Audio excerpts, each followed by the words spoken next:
Good evening, everyone. Our big story at 10 tonight is truly miraculous. A 2-year-old girl pulled from a pool with no pulse is brought back to life. Thank goodness. When firefighters got to the scene, a family member was already performing CPR.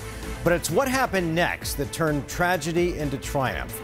Team 12's Ryan Cody is in the Live Alert Center with this unbelievable story. Ryan?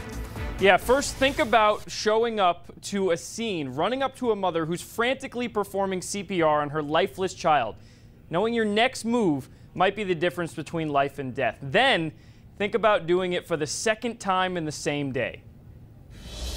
One heck of a day for the guys at Ladder 152. Obviously, it's one of the worst calls you could get.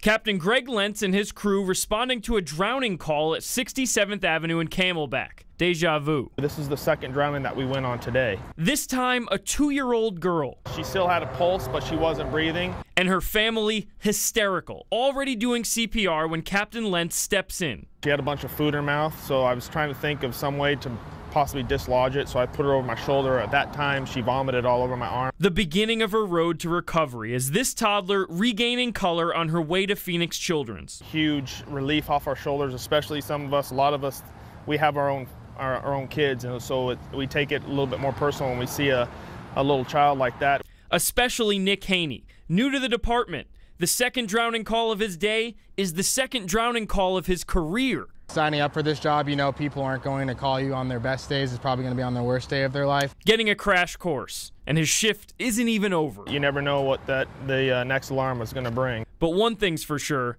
this won't be a restful night on the job. Those children, they are still on our minds, and it's going to be hard to sleep. In both drowning incidents, the children recovering at Phoenix Children's Hospital tonight, and that's thanks in large part to the paramedics and firefighters you just saw there. In the Live Alert Center, Ryan Cody, 12 News at 10.